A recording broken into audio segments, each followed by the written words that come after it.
Hello everyone and welcome back to another screencast. This one's on graphs and it's on bar charts, drawing them. So it's nice and easy, lemon squeezy. What is a bar chart? Let's get straight into it. What's a bar chart? Bar chart or a graph represents data with rectangular bars with heights and lengths proportional to the values that they represent. The bars can be plotted vertically or horizontally. We're going to go vertical today. A vertical bar chart is something called a column chart. And that's from Wikipedia. You can't beat Wikipedia. Now, this is a bad bar chart and this is a good bar chart. And I want you to think about what makes them good or bad. What I'm going to do is I'm not going to tell you. Hopefully when we go through this screencast, you'll work out the difference between the two. So let's have a little go at how we draw them. So we've got some information here. We've got hair color and frequency. We've got black, brown, blonde, red and grey, and we've got some numbers. All that says is this could be a survey, it could be a class, it could be anything like that. And 20 people had black hair, 25 people had brown hair, 10 people had blonde hair, 5 people had red hair, and 2 people had grey. And we're going to represent that as a bar chart on this graph. So first things first, we're going to do our Y values or our Y-axis. And you can see there that I've gone up in 5s and 25 being my top number because I've got 25 as my top number there. Then we're going to go for our X-axis and we're going to have our choices of colour. So we've got black, brown, blonde, red and grey, and that's down there. The next thing, and it's always really important to do, is label them frequency and hair colour. Believe it or not, those things are worth marks. So easy for you to do. You know what you're doing, so make sure that anyone marking it knows what you are doing. And the last thing is, all we're going to do is we are going to make sure that if we have a gap here of, let's say, 2 or 3 or 1, we have those gaps throughout that are consistent. If our bar is too wide, then we make sure they're all worth too wide. So let's give it a go. So black hair 20, all I do, put a bar up to 20. My bar was 3 spaces from the y-axis and it was too wide. So the next one's going to be 3 and 2 wide and it's 25. So we put that there. Nice and simple, isn't it? Blonde is 10, red is 5, and grey is 2. And all I wanted to say grey is blue. Grey is 2. So look, each one I have a gap of 3. Each bar is blue and it's too wide. Okay? And that's it. That's how we do it when it's just a single bar chart. The next ones we're going to do are dual bar charts. They're a little bit different.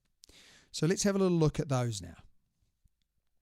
So now we've got 2 sets of data here. We've got hair color and we've got girls and boys. So we need to represent that on a bar chart. The way we do that is very simple. Again, we label up our y-axis. We label up our x-axis. So there's absolutely no difference so far. We even then label those axes. Frequency, how often it's going to happen, and hair color. Now, this is where the difference comes in. So girls, 25 of them, so let's put a bar for them. They're in blue, and boys, right next to them, because it's a comparison, we want them touching, is 15. The next one's brown, 15 for the girls, yeah, and 10 for the boys. Now you can also see that the girls are blue and the boys are green, and that's also important. We're going to get to that in a minute. Blondes, we've got 15 and 15. Reds, we've got 10 and 8. Grey hair is 2 girls and 6 boys.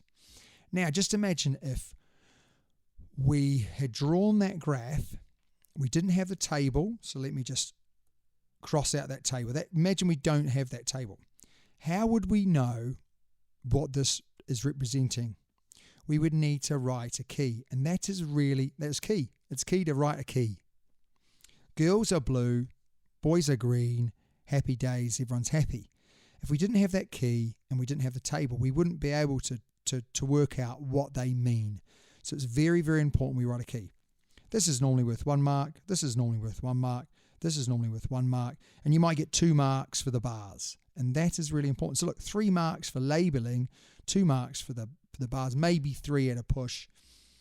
But Easy marks. So keep it up. Now, it's time for you to have a go. It's time for the quiz.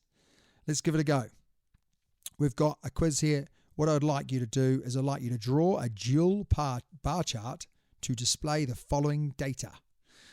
It's information about a group who are surveyed, whatever that group is, their favourite ice creams out of vanilla, chocolate, mint chocolate chip, my personal favourite. It's not, it's chocolate. Fudge and caramel. In fact, I like all ice cream. All ice cream. I haven't found an ice cream that I don't like.